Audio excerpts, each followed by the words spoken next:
दिल्ली में कोई भी सुरक्षित नहीं है। स्वाति मालीवाल को किसने पीटा, क्यों पीटा, यह अपने आप में एक बहुत बड़ा सवाल है।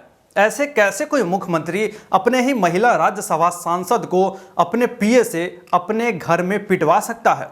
जी हां, कथित तौर पर यह आरोप आम आदमी पार्टी के महिला राज्यसभा सदस्य स्वाति मालीवाल का है, जो बहुत ही घिनौना और शर्मसार कर देने वाला घटना है।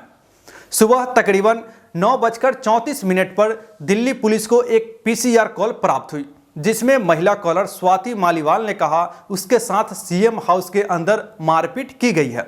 जिसके बाद स्थानीय पुलिस ने कॉलर का जवाब दिया और सीएम आवास पहुंच गई, लेकिन पुलिस टीम को वहां स्वाति मालीवाल नहीं मिली। हालांकि कुछ ही देर बाद स्वाति मालीवाल ने पुलिस स्टेशन पहुंचकर और यह कहकर निकल गई कि वह बाद में लिखित शिकायत दर्ज कराएगी। लेकिन सोचने वाली बात यह है कि जिस सांसद महोदया को पीटा गया हो, जिसने खुद कॉल करके पुलिस को सूचना दी हो कि मेरे साथ मारपीट हुई है, उसी व्यक्ति ने पुलिस स्टेशन जाकर बाद में शिकायत दर्ज करने की बात कहकर निकल गई। उन पर पार्टी का कितना दबाव होगा आप भी समझ सकते हैं। स्वाति मालीवाल दिल्ली महिला आयोग की पूर्व में अध्यक्ष भी रह चुकी है और लाखों महिलाओं के लिए आवाज उठा चुकी है। लेकिन अब अपने ही मामला में डर क्यों रही है स्वाति मालीवाल? इस बीच नई दिल्ली से भाजपा उम्मीदवार बांसुरी स्वराज ने बड़ा आरोप लगाते हुए यह कहा है कि एक घटना दिल्ली के मुख्यमंत्री अरविंद केजरीवाल के मौजूदगी में उनके सीएम आवास पर हुआ है। सुनिए बांसुरी स्वराज ने और कुछ क्या कहा।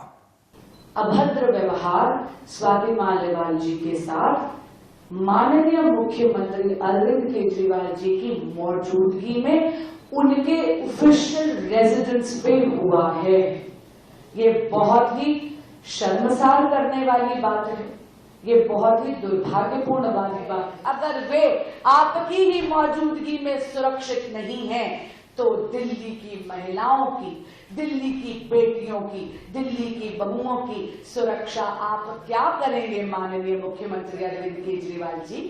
अब सवाल है कि अरविंद केजरीवाल ने खुद अपने पीए विभव कुमार से स्वाति मालीवाल पर हमला क्यों कराया होगा? कहीं ऐसा तो नहीं कि जब अरविंद केजरीवाल को ईडी ने गिरफ्तार करके दिल्ली के तिहाड़ जेल में कैद कर लिया था, तब स्वाति मालीवाल ने चुप्पी साध ली, केजरीवाल के बचाव में कुछ बयान ही नहीं दिया, या फिर कुछ और जो स्वाति मालीवाल ही बता सकती है।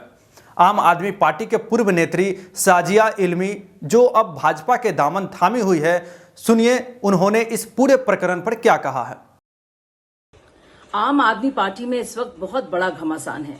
वैसे गंदगी पार्टी के अंदर हमेशा से रही है।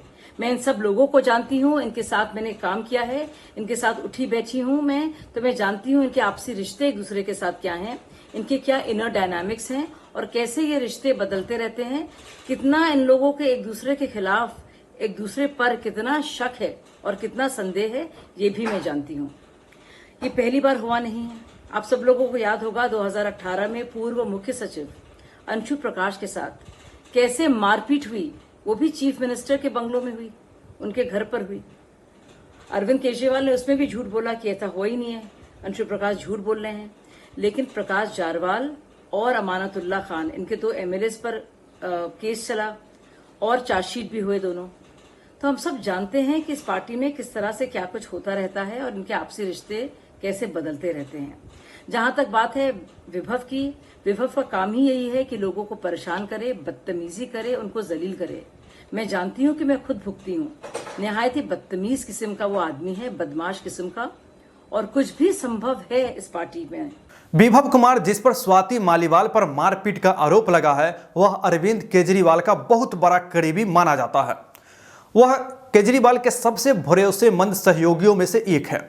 विभव कुमार साल 2000 में अरविंद केजरीवाल से जुड़े और उस समय इंडिया अगेंस्ट करप्शन मैगजीन के लिए वीडियो एडिटिंग का काम करते थे और कुछ ही सालों के बाद उसे अरविंद केजरीवाल ने अपना पर्सनल सेक्रेटरी के तौर पर नियुक्त कर लिया।